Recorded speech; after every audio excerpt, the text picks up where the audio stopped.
Shabbos tonight to hear from a Mordechai Willig Shlita, Beis in America, Yeshiva, Beis Chanan, as well as was left off the flyer, Rav of in Israel of Riverdale, which is very chashuv by us Riverdalians. So we're going to hear Shailos Teshuvos, contemporary Shailos Teshuvos about Yoni Beis that comes up in the Beis. Please, okay. So I imagine if it was entitled Shailos Teshuvos, I can't give a Teshuvah until I get a Shaila. So someone has to raise their hand and get me started. Once I get started, you never know where it's going to go. But you have the first right of questions. Someone has to ask a question. Time is a wasting.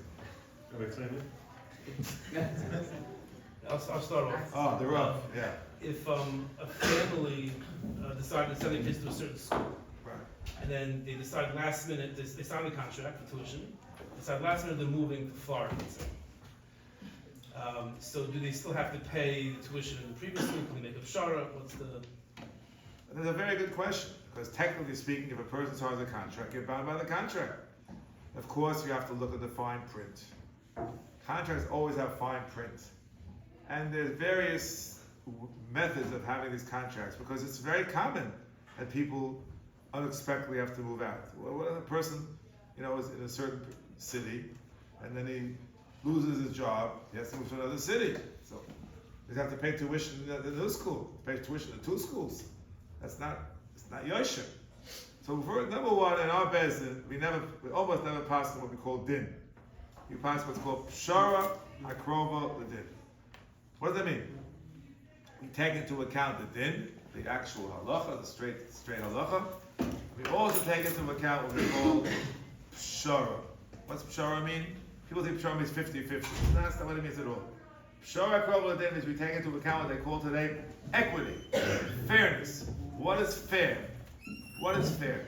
Rabbanim are very loath to paskin din. If you get it wrong, you're in trouble. Can I tell you, start with a story? Nothing to do with the Beis of America. In 1986, a number of years ago, the yeshiva was learning Shailos Teshuvos, and there was a big fight in my yeshiva between two boys. One boy had a little mini business. He would bind svarim. Bind gemaras, gemaras sometimes they fall apart. You put it in. You know what I'm talking about? Good. So he bound the Gemara Ksubis and he charged the guy $5. That's what it was. $5? That's a ridiculous sum. I'm not going to pay $5. What do you mean? That's the charge. That's the going rate. No, you never told me $5. Not. So okay, I have a din Torah. So the din Torah was in my little classroom.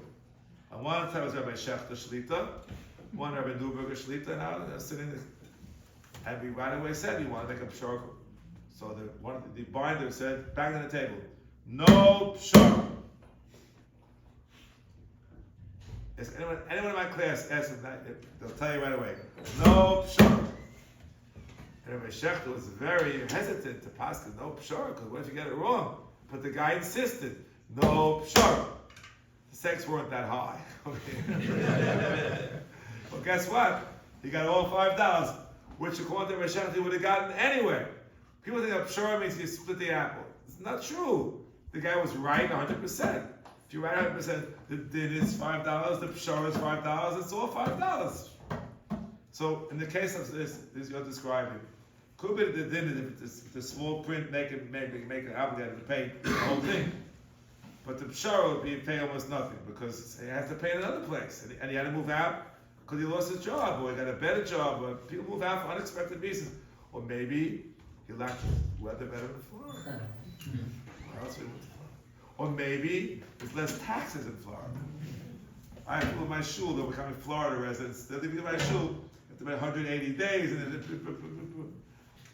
you guys are playing. Everything's racket going on over here. Okay. If the school says they lost money, let's say they opened another class for this because there was X amount of kids, and now they hired another rebbe. Right. So, but I don't have to list all the facts, hear both sides, and come to what they call an equitable decision. A case like this, we had a case once, which I wasn't involved in that case. I thought it was not right decision, where there was a contract, with a certain school, and they made the school pay a fortune of money to the teacher or whatever, to the employee. I thought it was, but in our bed we have an appeal system. They can appeal. We're almost unique in this country. Eretz Yisrael is an appeal. Of Yosha was the appellate judge for 20 years.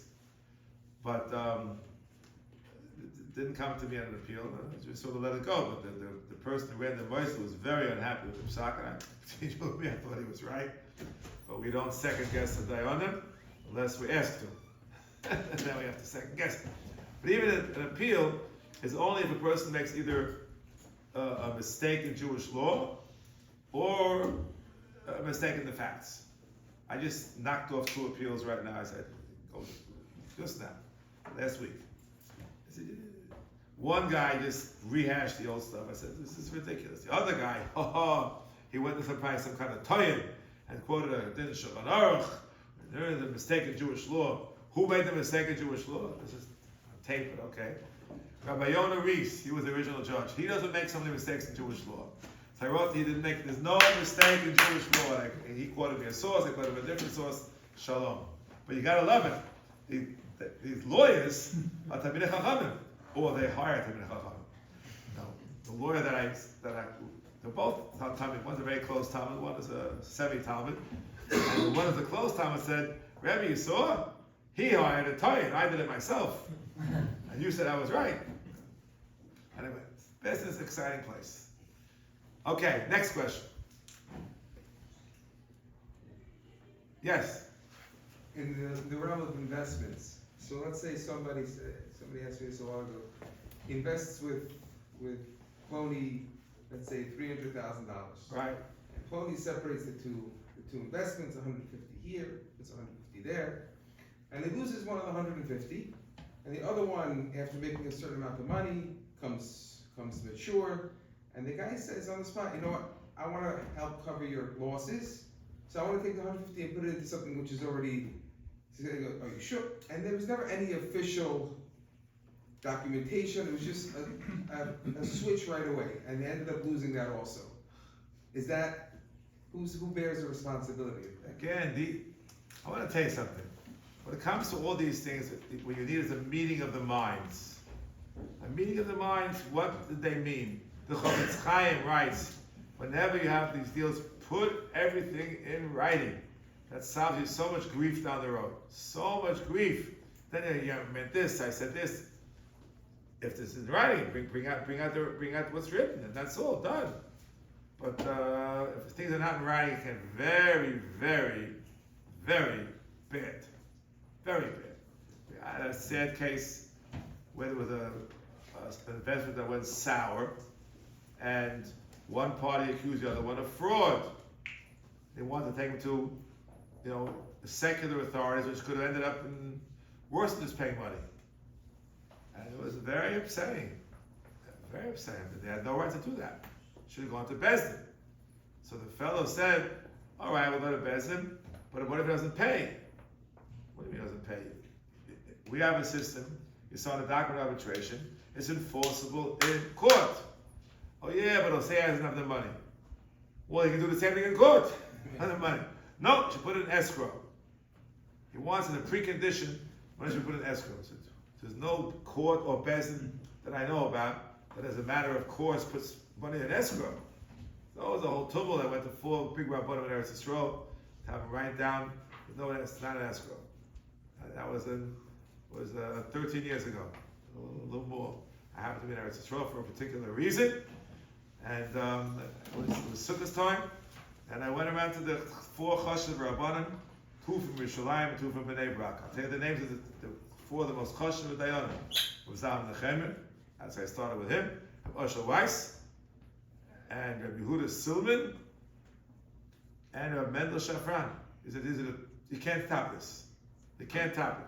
And they all signed for me, there's no such thing as an escrow. I was afraid to go to some other rabbi and say, if I care, so never came to that. Beis Din is an interesting place, as I told you. Very interesting. Next question. Is there a standard for Kabbalah's mitzvos, for gerus? Oh, that's another problem. See, A Beis has many responsibilities. The first two questions about monetary responsibilities. We call in our language choshen mishpah, fighting about money. I try to stay out of those cases. I just don't have the time. So I could be an appellate judge, but I will rarely sit on a purely monetary case. Unless it's high profile. Then they need me to sit there. Oh, I have a case now. Oh, very, very, I can't talk about it. It's a present case. It's very high profile, very high stakes, and it's now in a sort of a influx. You come back next year, you want to maybe a year from now, maybe. No, I had to sit on, of course, but I try to stay. I also get involved with what we call end of marriage issues, which are often very monetary. You know, they want to know how much this, how much this, how much this, how much this. And in our Beis Din, it's an interesting story about our Beis Din. 30 years ago, maybe not, 25 years ago, it was 20, I had a conversation, this is in print already, so I can say the name. His name is Rabbi Leibish Landesman. He's one of the veteran Dayanim, lives in Monsey, New York. Very wonderful, wonderful fellow. And he's a Hasidic, but he understands what you call the modern community very, very well. He deals with many of these cases, come to his Beis Din in Monsey, very well. He told me then, 20 years ago, I think that perhaps in the modern Orthodox community, whenever a couple gets divorced, we should follow what they call equitable distribution. Divide the assets with equity, 50-50 with some adjustments. That's not what it does in Shulchan Aruch. What was the logic? Because that's what goes on in the community. So they don't follow what says straight in Shulchan Aruch. At the time I argued with them very strongly. I said, it's not true. They never agreed to this. So you can't just make an assumption. But fast forward 20 years, a certain Shuvas Harashba, which I read one way, I can't really blame myself, because the Beis Yosef quotes it that way. Yosef Karo and Simcha Vav. Then I looked in the original Rashba, and then now the new Rashba is in Mechon Yerushalayim, the footnote, that Rav Yosef Karo left out half the Shiloh. It leads to an incorrect conclusion. And I thought that maybe Rabbi Landis was really right. That if the custom in that place is that way, the Beis Din should pass it that way. And we consulted with quite a number of attorneys. We asked them, you deal with fraud people all the time. There's many divorces. Are the parties following straight Din Shulchan Aruch? The parties themselves, but they didn't deal with the parties, and the answer was almost never. Because it's either they agree to equitable distribution, or if they don't agree, it's called the Beis Din in the shadow of the court, because they all know that the court can do this and this and this. So once that's the case, so then that becomes the standard in the community, and that's what's expected of people. That's what the Rashba really says. If you read it's an original form. But Gerus, it's a whole different story. So my personal story of Gerus is a tale of woe. Tale of woe. I was always trying to stay away from Gerus. It's often very complicated. You ask to make certain kind of compromises for the sake of marriage. You know what I'm talking about. It's an open secret. And I succeeded for most of my rabbinic career to have very few connections with Gerus. A few stories that my Talmidim know about, but not that frequently. Until a gentleman came into my life. His name was Rabbi Shlomo Amar. You heard of him? He was a Sephardic chief rabbi of Israel. Came to America when he was elected, not long after his selection as chief rabbi, which is about 20 years ago, approximately. Comes to America and says, it's terrible over here. You have to have some kind of a system. There's no system at all. Not for Gerus, not for Gittin. There's no system here. Because he's used to the Rabbanut. Everything's centralized. So when it comes to Gittin, nothing much has been done. We had a few Gittin conferences in our Beis Din, very helpful. People got to see each other. When it came to Gerus, though, they established what they called then the GPS. not the one I use in the car, but Gerus Protocols and Standards, which our Beis now participates in, co-sponsored with the RCA, and it has, I think, significantly upgraded what we call the standard kind of a Gerus. Of course, there are people who do substandard Gerus. Always was, always will be. Why is that, Taylor? Well, hours upon hours of my time have been taken by interviewing candidates and going to the big. I can't even count the hours. But what can you do? If rabbis don't always do what they want to do. They do what they have to do. I thought they had to do it. Rabbi Amar said, please do it. So that's my tale of all about Gerus. We've had some tough cases. And any Beis that thinks that they're perfect is imperfect. Because any Beis can be fooled. And no Beis that bats 1,000. Every single ger of ours will remain firm to 120. It's an impossibility. We try our best not to be fooled, but on occasion we've been fooled. One celebrated case, just talk a little bit Visa, where we ask pointed questions, and one of the questions we always ask is, say a woman wants to convert, do you know any Jewish men? It's called Gerus and Sheimishus, which is problematic. Doesn't mean we don't do it, but you have to look more carefully. We always ask that question. And usually, I would say 99% of the time, the answer is correct. Either yes correct or no correct. This situation happened where the person said, no, not doing anything. It turned out, 2 days after she went to the mikveh, a whistleblower came to me and said, what you do? There's a whole man involved, there's a whole scandal. So, fortunately, we had not yet issued her the papers. We give out the papers pretty quickly, but it takes a few days to process. And the whistleblower came I wish it would have come 2 days earlier. But all right, it came 2 days later. Now there are but they did who will not give out the papers for a year. Anybody. Because they want to make sure the person remains observant for a whole year. We don't think that's correct for various reasons. But this thing, Gerus is tricky, and our Beis does deal with Gerus. We're often asked to, not to do the Gerus ourselves, but to, how should we say it, confirm a previous Gerus was good. We try, I say, very hard to stay away from that, but I can't. Pushed into it. I'm a little more exacting than my predecessor when it comes to these things.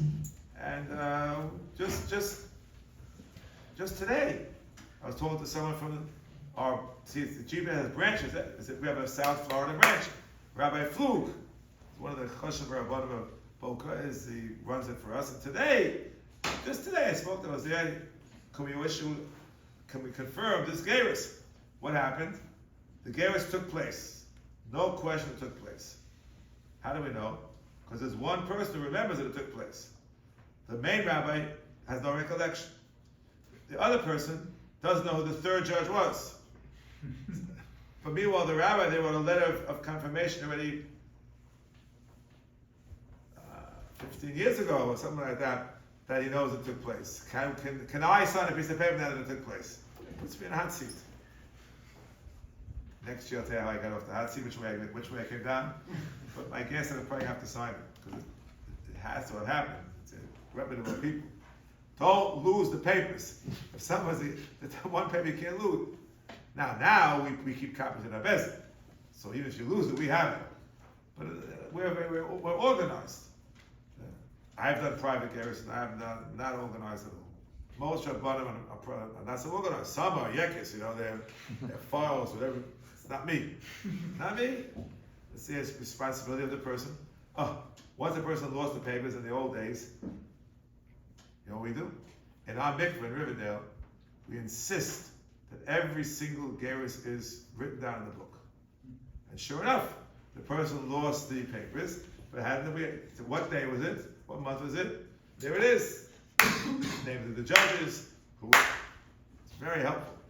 but still shouldn't lose the papers. Okay, so Geras is part of our responsibility, and it's a weighty responsibility because you don't want to push people away, but you don't want to push people in where they don't belong, and they come to with pressure. You have to do it now. We will almost never take a pressure case. Because you're already engaged, you want to get married, you got to do it quickly.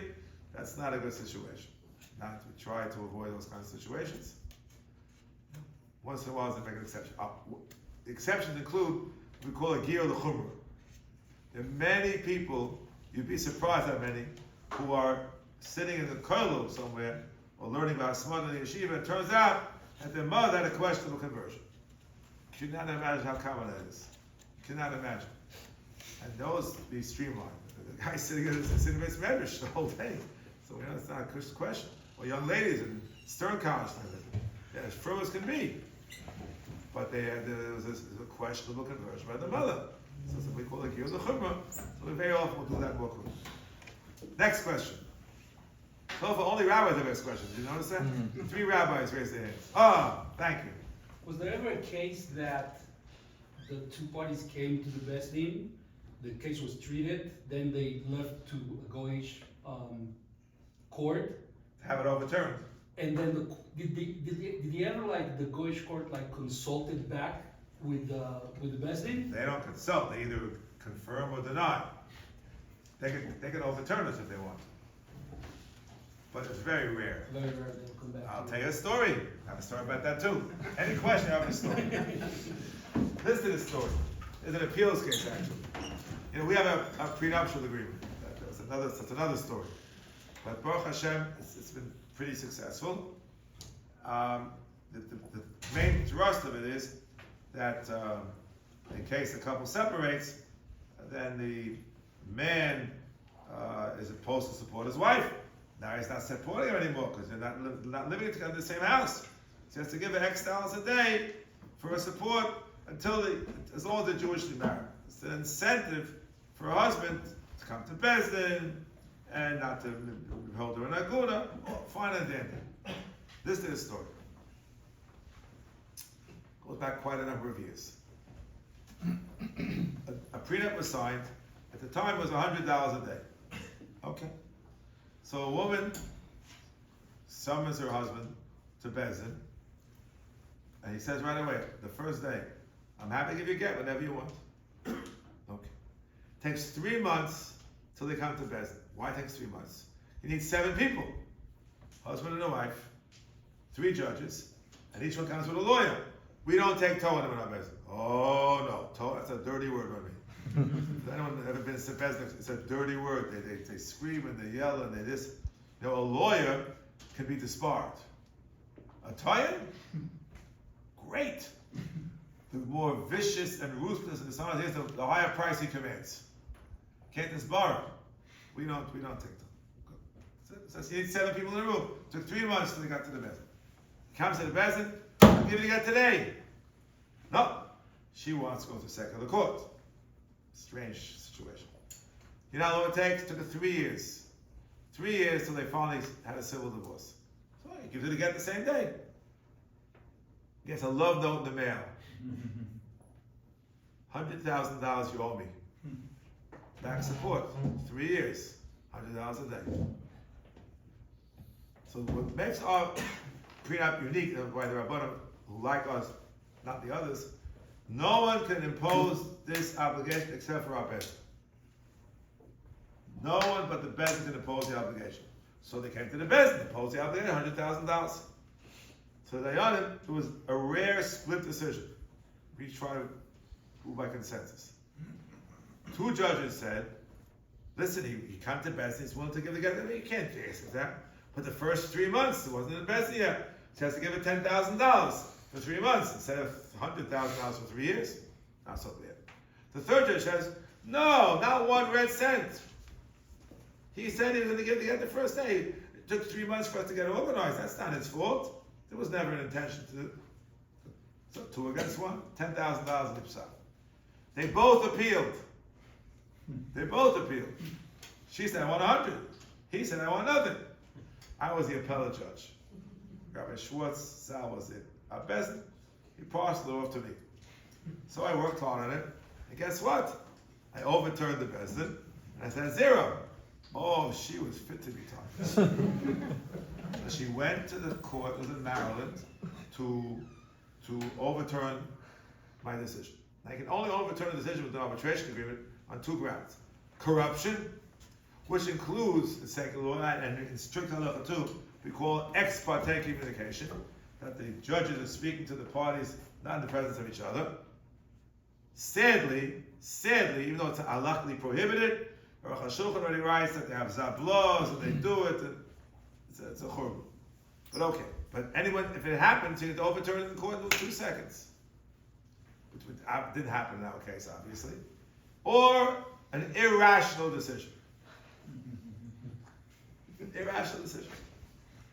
So the accusation of what I said, irrational decision. There was a judge in Maryland, saw the whole thing, said, writes in a decision. Not only is the decision not irrational, it's a beautifully recent decision. This rabbi got it right. So that's your question. I got a yashikaya from the judge in Maryland, and the decision stood. There have been other cases where our decision, I'll tell you one more story. That's all stories. This is this story. This was an employer-employee in Torah. Had to do with a Rebbe in the yeshiva. They terminated him. Terminated the Rebbe.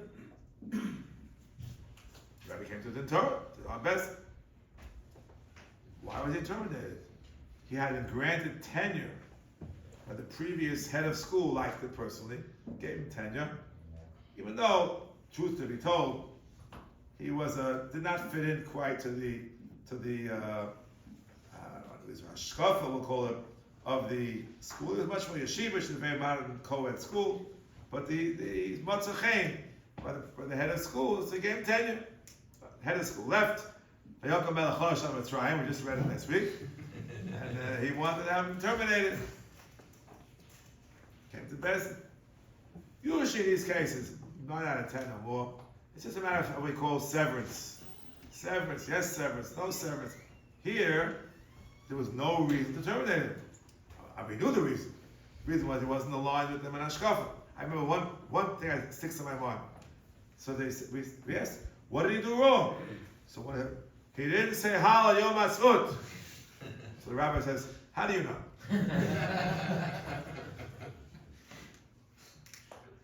Anyway, so we reinstated him. Unheard of. We reinstated to put him back in his position.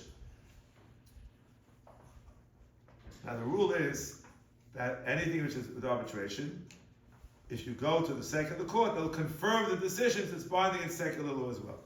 In some kind of rule, you have to do it within 12 months, otherwise it gets stale. Huh? Such a rule. So he went, he had no money, this guy's a Rebbe, he had no money. So he got a very, very inferior attorney, and the school went to contest it.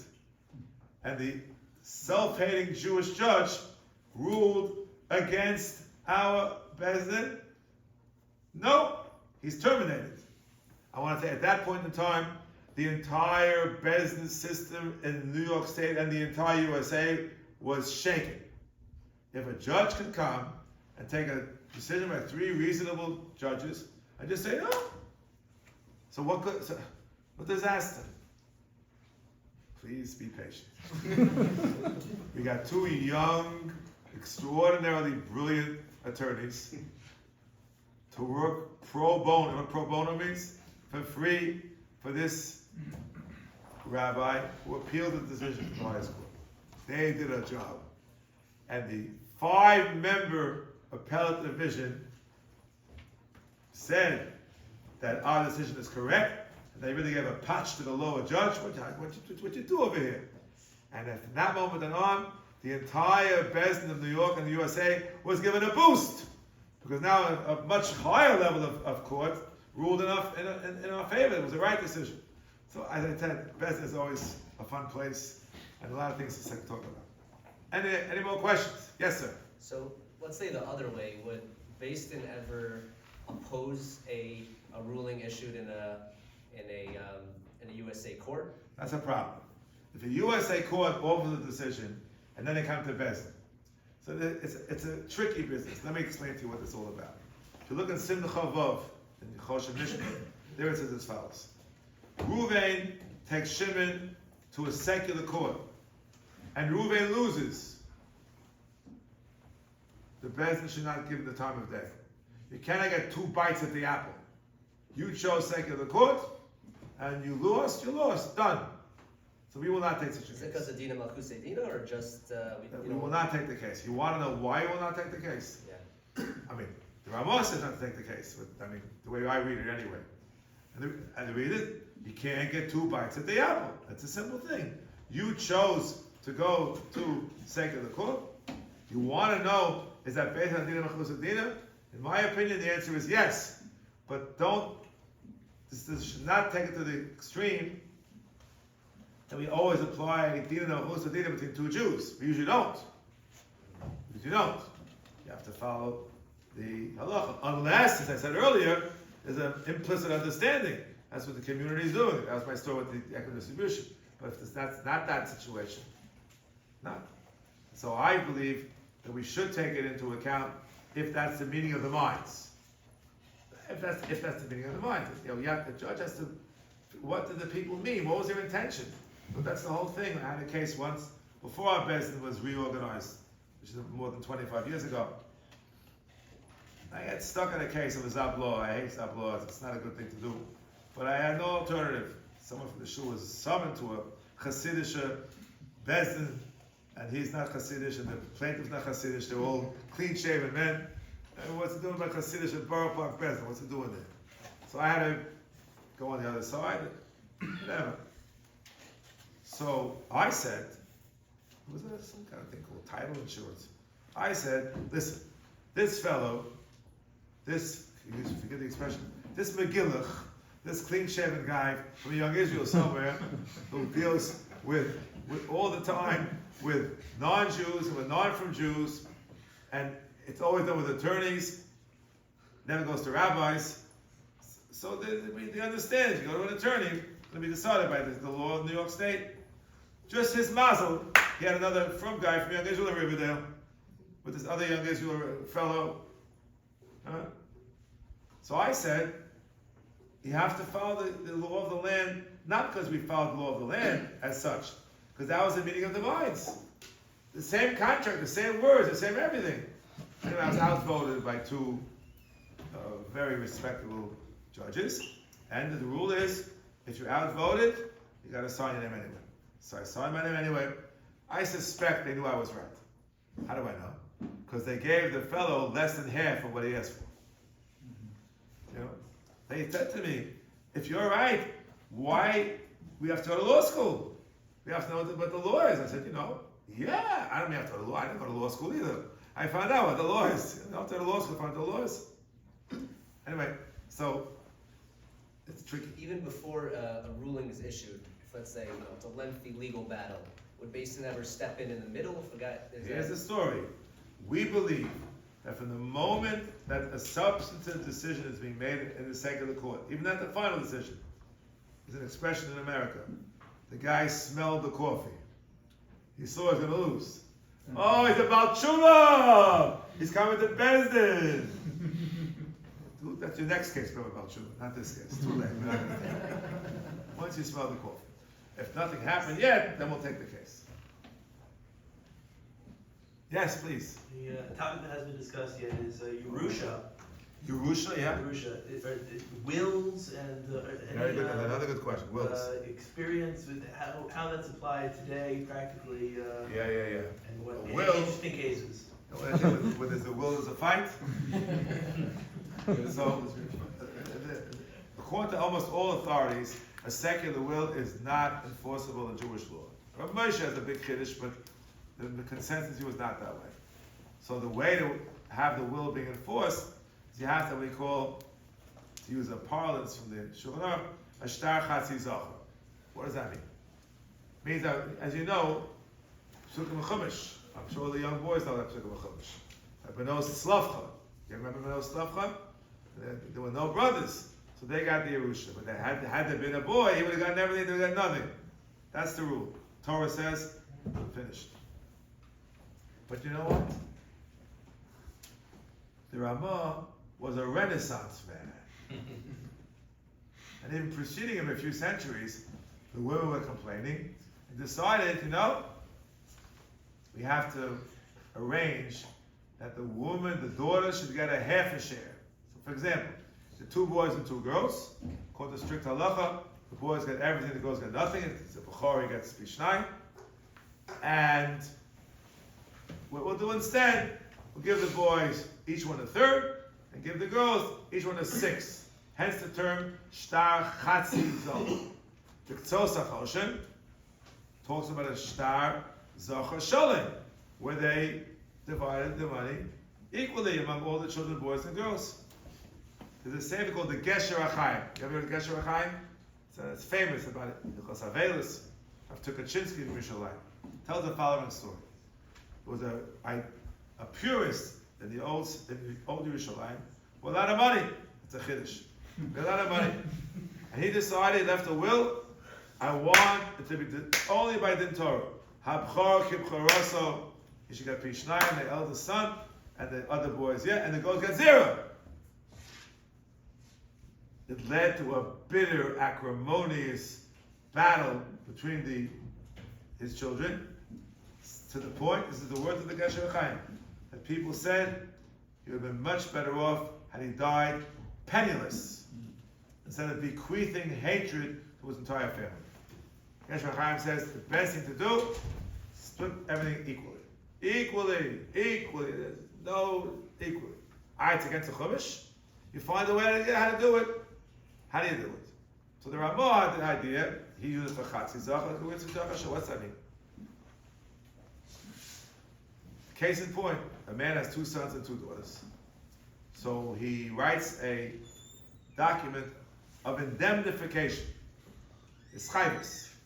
He obligates himself to a tremendous amount of money, more than he'll ever have, to his, let's say he has no wife at the time, to his daughters.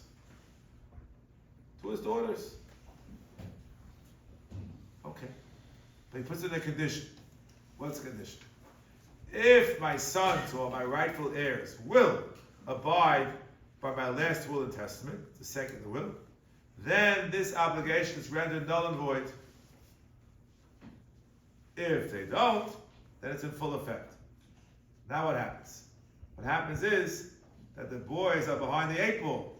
If they will not give their sisters an equal share of what they have, they'll get nothing. But the sisters will come as creditors. You all know, if someone dies, the creditors come before the heirs, obviously. Has $1 million of debt, the kids are no. The creditor comes first. But here the daughters are creditors. They just take all the money. So in order to avoid that, he has to give them a half a share. They give them, an equal share. That's what we do. That's the system that we have in place. You can get it on our website. And as a matter of fact, just today I met someone who lives in South Florida, was instrumental in tweaking a little bit. I told him it's been tweaked, and you should go on the site and take a look at it. Not all of his tweaks, but some of his tweaks. So, I think it's something which is very important. What will we do if there was no Shtar Chatzi Zoch? We follow Rav Moshe, who says that the document is valid anyway, or we follow the majority view. It's hard to say. Rav Moshe was the Gadol Hador, no question about it. But even the Gadol Hador, not everything that he says is accepted in the community at large. It would be a tough call. You know what we have to do? Pshara, to see what's equitable in the given the circumstance. That's what we probably would have to do. I guess. I haven't had a case yet. And that document is enforceable in probate, meaning if the family goes to court, to secular court, that document... Hold on. That document, we do not want to be in secular court. We don't want it to be there. As a matter of fact, it wouldn't bother me if it doesn't even work in secular court. But in secular court, the will determines. It's only a question can come to Beis and say, go to secular court, you're a shegitz. So from the perspective of secular court, you don't need this piece of paper. And they're better off without it. One of the tweaks I told the fellow today, we put in was, it was always true, but it wasn't explicit. There's no consideration for this obligation. So when the man obligates himself for $10 million to his daughters, there's no consideration. Consideration means quid pro quo, this for that. That means it doesn't work in secular law. That's what they told me. So, Gamzul Tova. It shouldn't have to work in secular law. Secular law is a will.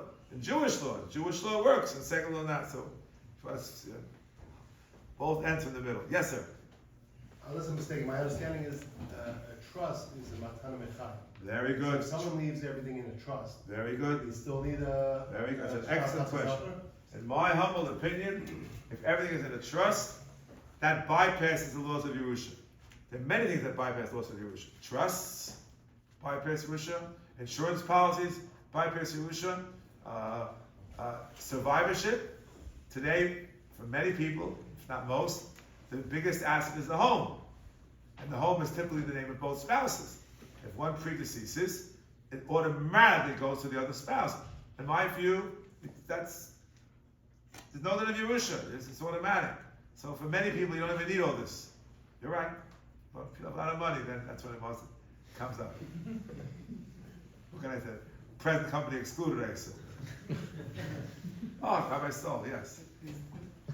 It's not the Yorish, meaning let's say is it even lechatchila for let's say there's a daughter to accept the money, meaning or should a daughter? Good question. It's a good question. The question not only for daughters. Can the daughter accept the money if there's only a secular will with no shtar chazizah? She'll say, use a good expression, Kimli Rav Moshe Feinstein. I hold like Rav Moshe. Rav Moshe, it's good. It comes up often in charitable institutions.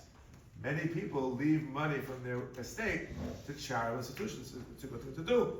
Person gives tzedakah, it's a big schus in Olam Haba to give tzedakah. At least 10%. I think it's at least 10%. Many people give much more than 10%. The post even say that even though you're not supposed to marry Yerusha, up to 50% you give to Chaniyim, to tzedakahs. Can you take the money? Yeah, we're tzedakah. We also got Moshe Feinstein. But it's not so simple. Not so simple. Next question. Yes, Rabbi. One more question. You have three Yoshim. Let's say father dies, leaves over a trust which is in bonds, and let's say the amount at a certain point is $390,000. All three parties, two brothers and sister, they're all listed on the account. $130,000 apiece. So now at the $390,000 mark, one decides he needs the money, she needs the money, so takes that amount of money, goes and buys the house. Years later, they decide to dismantle and split it up. So two of the think whatever's left is theirs. If it goes up, it's theirs. If it goes down, whatever's left is theirs. The other one sold out of his 130 at that point, the previous point. But apparently, in the stocks and bonds rules, if a person's name is still on the account, he's entitled to part of that account, even later on. How does halacha look? Again, I can't say for sure because I don't know the details of the case. In my opinion, without knowing details, I would say that if the meeting of the mind of the siblings was the way you described it, that's it. You took your piece and goodbye. The small print should not. They might not even know about the small print. No, and one of them thought he said, "I'm out." Right. But according to when it was dismantled, when the trust was So dismantled, all of a sudden they look at the small print, or the attorney found something in the small print. right? But I don't believe that should. Again, I don't pass anything without hearing two Right. sides. That's my Ashkafakali, That's my first thought. More questions. That's one more question.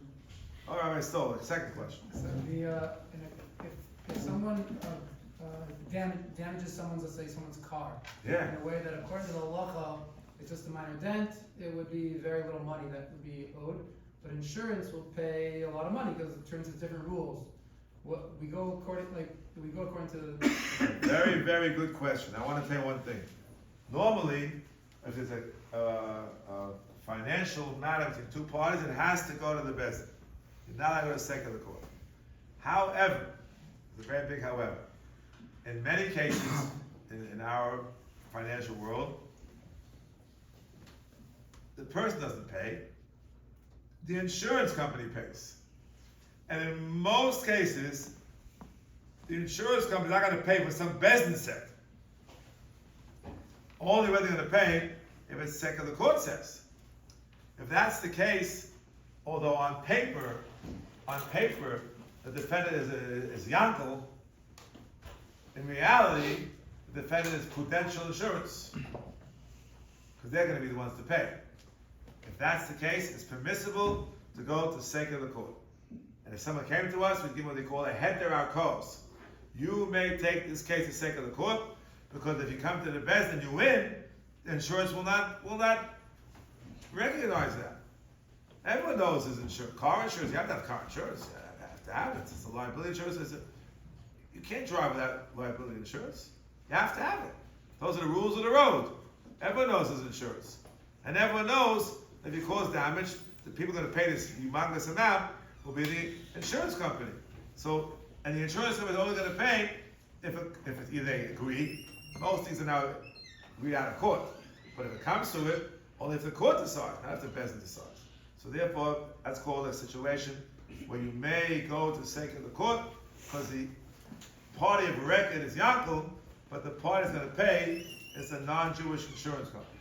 So there are other cases like that. Sometimes they're a little tricky. Once had a case where somebody took a doctor to court. Very, very wrong. Very wrong. Doctor did a big favor. He was Mekayim, what it says, Mishalem Ra Tachas Tov. You want to make sure that, Mishalem Ra Tachas Tov. Took a second. He wanted to go to secular court. The doctor said, let's go to Beis. So the plaintiff said, what kind of Beis? The insurance company's not going to pay. So the doctor went to his insurance company and said, no, we will pay whatever the Beis says. They put it in writing. You know why? You have the expression, a Bronx jury? A Bronx jury always favors the underdog. Oh, no matter what. They'd be better off in Beis. And the guy still wouldn't come to Beis. That was very not nice. It was not, his Mashan wrote Tachas Tova. The money was stolen, if you ask me. And of course, the doctor, his premiums went up. Premiums went up. Very sad case, but it happened. It happened. Next question. Yes, sir. How does the Beis then view agreements over text message or email versus in a official Yeah. Text message, emails, those are valid conveyance of agreements. In secular law, they recognize it. Beis also recognize it. Absolutely. People, the case we did, they walk. Now everyone walks with a ton of emails to prove their point. You see, you said this. Have an email. Have a text. Absolutely. Yes, sir. Is there a chiyuv to have life insurance as the breadwinner? Is there a chiyuv to have life insurance? And that's a good question. You read the papers, the chiyuv to have life insurance.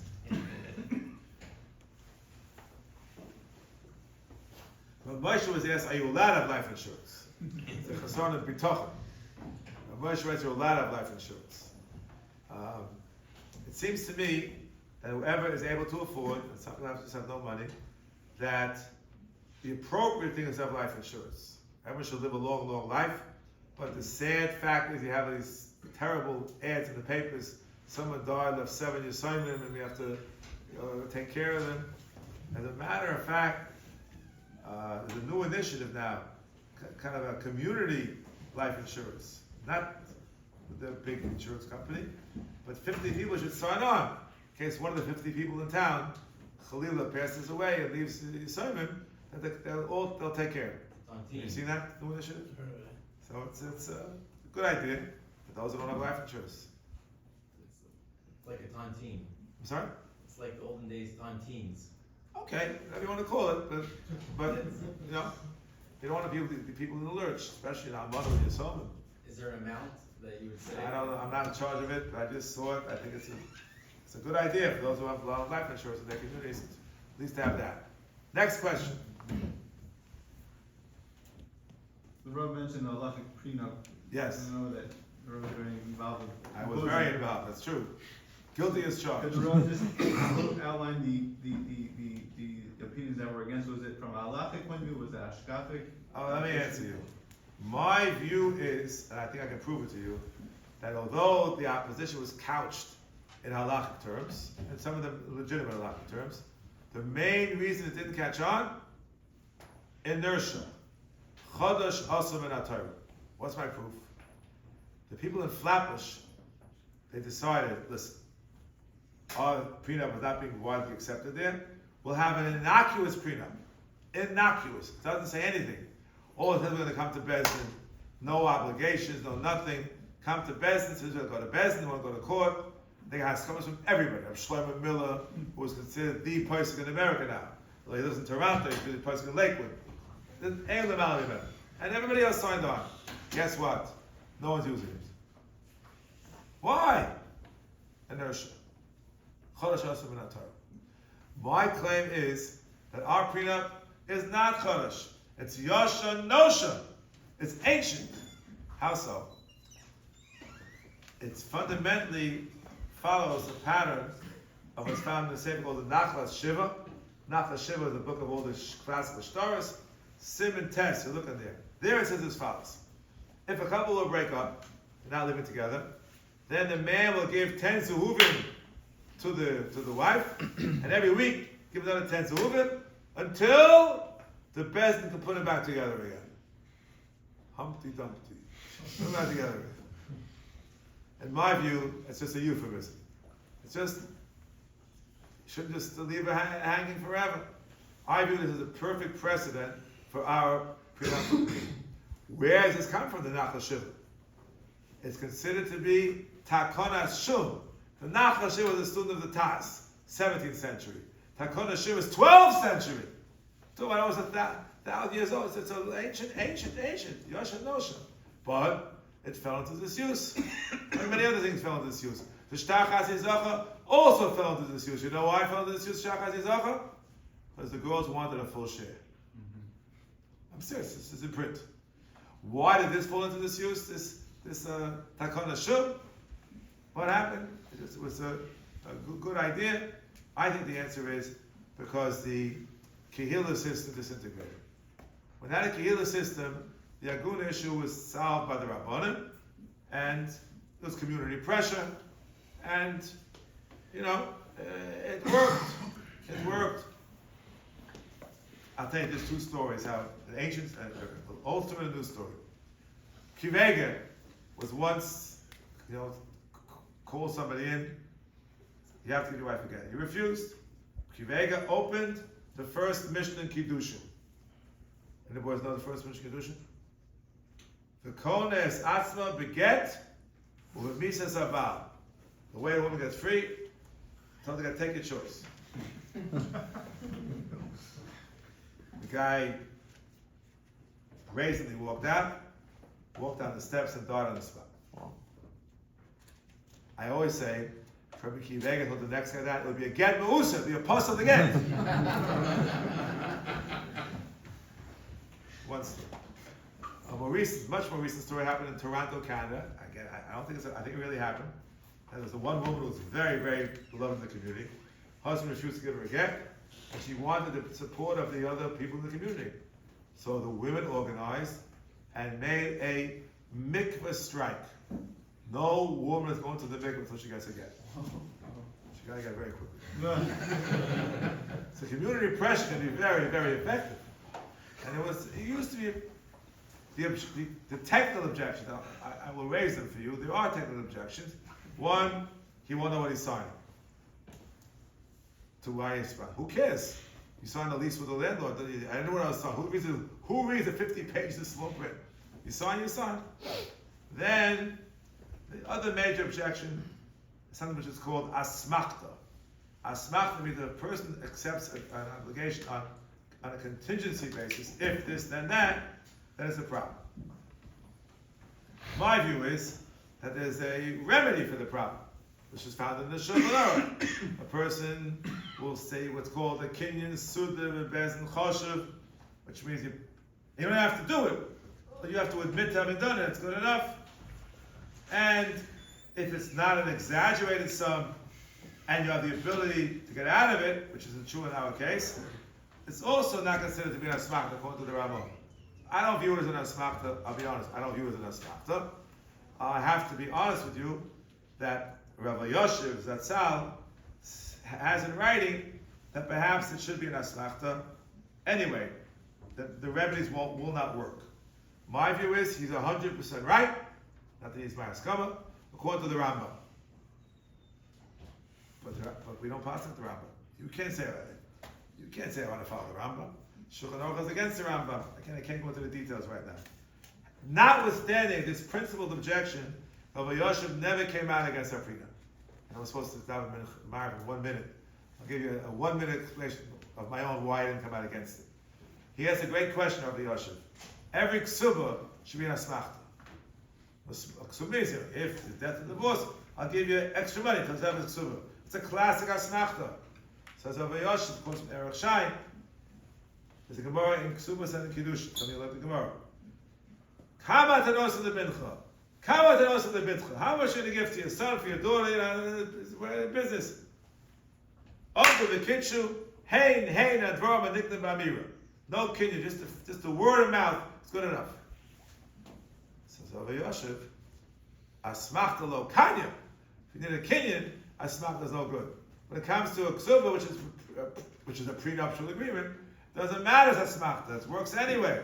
That's why I think he never opposed us, because it's according to his own logic. It's the same. You can look it up. It's chelik al and chelik beis, sin kuf samach gimel. The same number by chance. The makah with the refuah. My time is up. Thank you for listening.